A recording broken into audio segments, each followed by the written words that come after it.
Good evening, my excellent friends, my students. It is a lovely Saturday night, and I'm here to talk to y'all about filing status in this video. That's the next installment of the chapter in your textbook.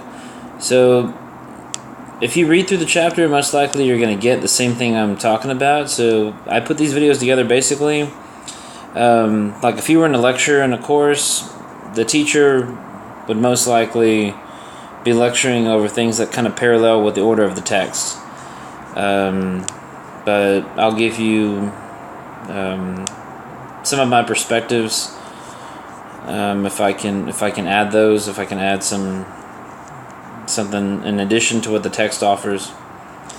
But first, the most basic filing status is if you are single, normally indicated by an S, and those are for folks who aren't married and don't have any children to claim as dependents or any other non-children who claim as dependents. We'll talk about the dependency, like what qualifies as a dependent, whether it be a child or a relative that you're supporting. We'll talk about those rules later. So single, basically unmarried or not married, and typically you might look at it as not maintaining a household, because I'll tell you, it is possible that you could be a single and still have dependents. For instance, if you were single and you were maintaining a household for a cousin or something like that who lived with you, okay, so you have a qualifying person who you can claim as a dependent. However, you don't qualify for the head of household status.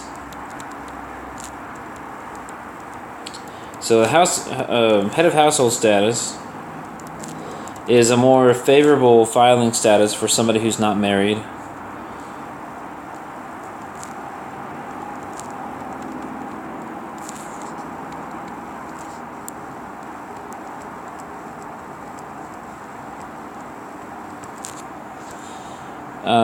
But the thing is you have to have a certain type of dependent who meets the relationship test.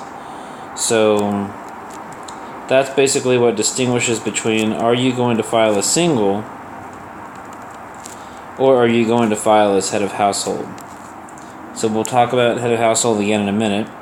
But you can be single and have dependents that you're claiming, whereas you won't be qualified to file as head of household.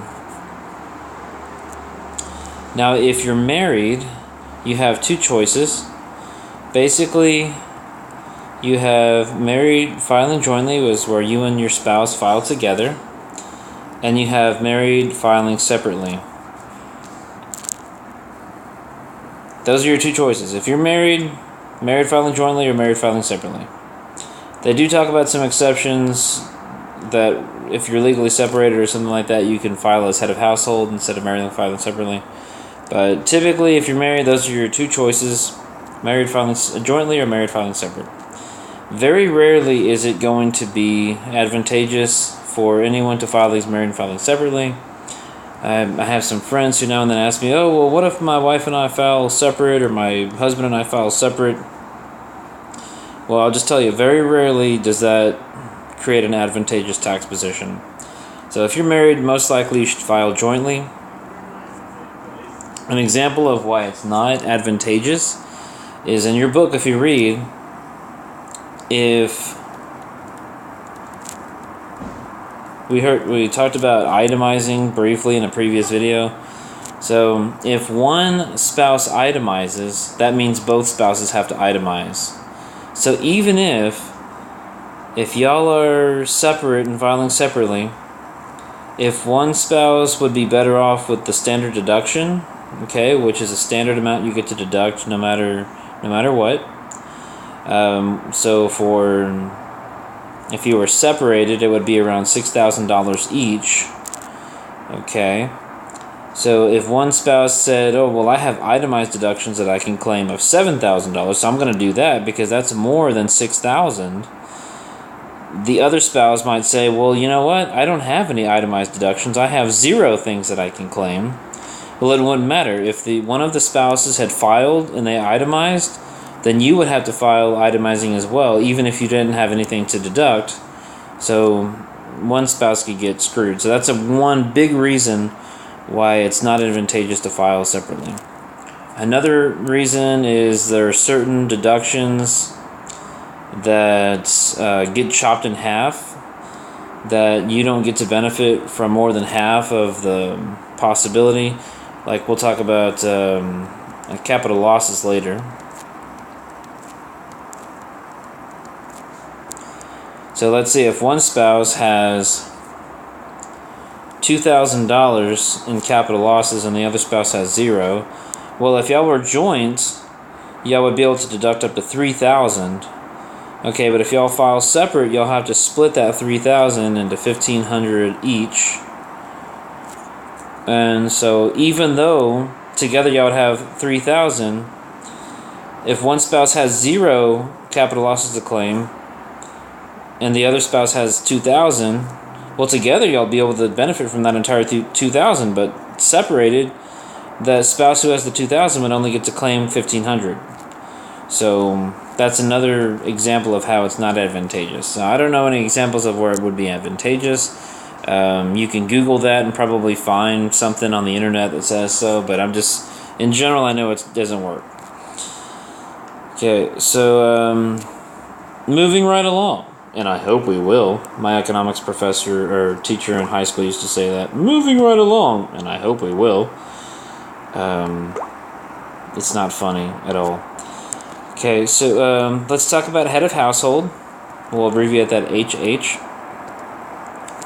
To claim as a head of household, if you are unmarried, of course, that is one of the most favorable filing statuses you can have. Head of household. You just have to, basically, you have a dependent who meets the relationship test.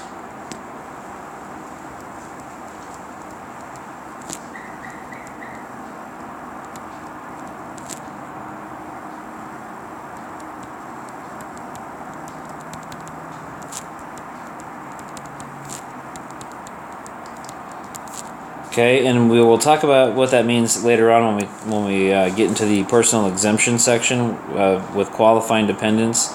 We'll talk about the qualifying dependency rules. So the relationship test, an example of, basically it's like a blood relationship. Or if you adopted a child, or if you have a stepchild, all of those would meet the relationship test.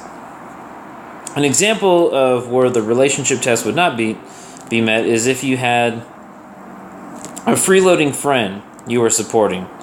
So a freeloading friend who is not related to you by blood, they're just crashing on your couch and you're supporting them while they quote unquote look for a job. That would not be a dependent meeting the relationship test. So you would not be able to qualify as head of household. You would be qualified as single, and you would have that dependent that you could claim.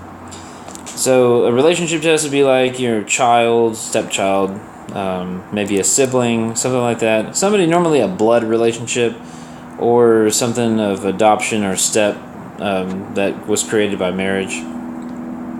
That's where that would normally come out. The other stipulation, other than having the dependent, is that you're maintaining a household.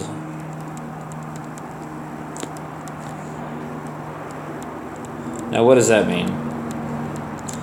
So that means if you are in a home with the dependent you're supporting, you have to also be maintaining more than 50% of the costs.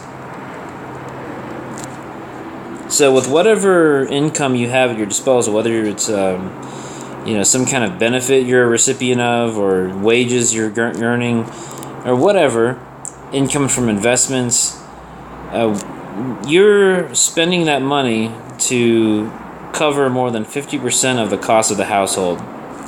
Okay, so if you live in a home with 2 families, So like you and another family share a big house or something like that, and somebody in the other family is covering more than 50% of the cost in the household, that might not work.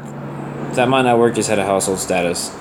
So you, in general, like you think about an apartment, you individually are covering more than half of the cost of the apartment. So you're paying more than half the rent, more than half of the utilities, etc. Or if you pile all of the costs of the household into a budget, you're covering more than half of that budget. So that's generally how it has to work. All right. One thing about the head of household status that's kind of weird. In general, whoever your dependents are, they have to live with you. So the exception to that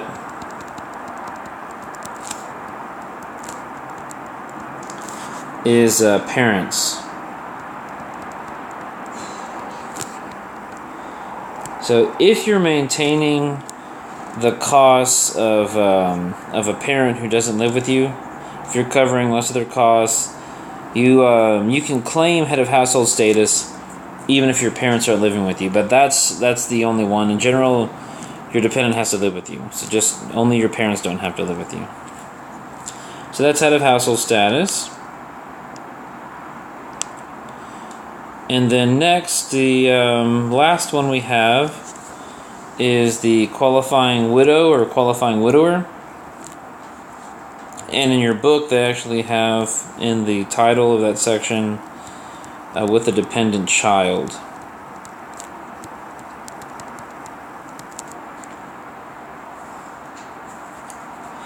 So, in general, you have to have been married and not remarried before the end of the year, okay? So, we'll just put not remarried before the end of the year.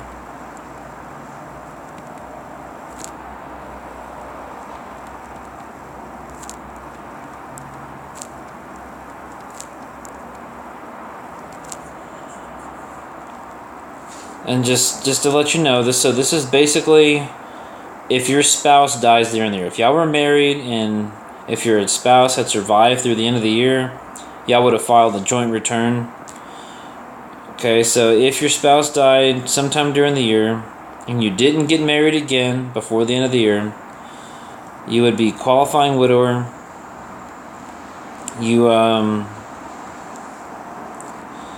You're basically maintaining over half of the household.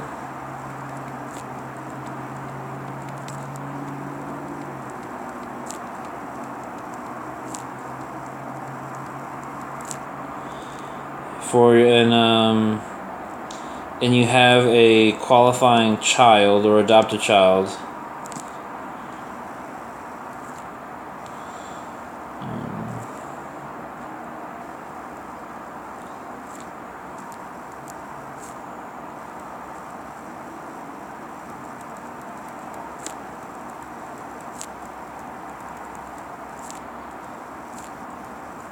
So stepchildren should also work in this one. Then you would qualify for this status. So to distinguish this, so I said not remarried before the end of the year. You could have qualified for a joint return if your spouse had survived. Now on the head of household, you must have been unmarried. Oh shoot.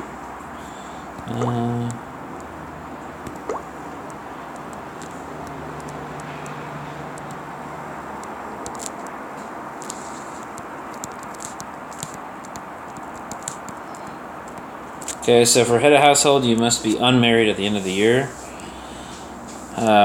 Qualifying widower, you didn't remarry before the end of the year. So let's just distinguish those two. And you're maintaining a household more than 50% of the household costs for your qualifying child. So why is this one advantageous? Generally, let's see. I'm going to add a page here. So in the qualifying widower, it's kind of weird. So in the year of death,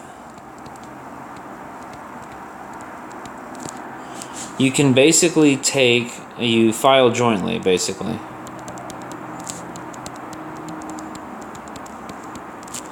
So what does that mean? Okay, so your spouse, that was the last year they were alive.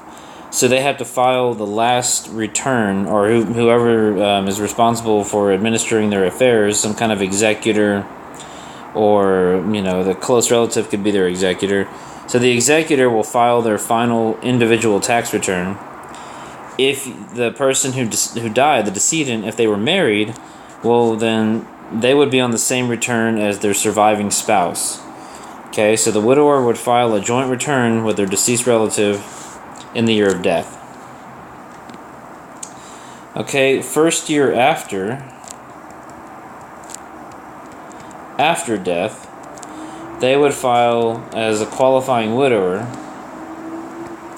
And the second year after, they would also file as qualifying widower. And the third year after, if they had the requirements met, they would file as head of household, or they would file single, just depending on if they met the head of household requirements. If they don't meet the head of household requirements, they'd file single. So what's so special about the qualifying widower filing status is you get a higher standard deduction.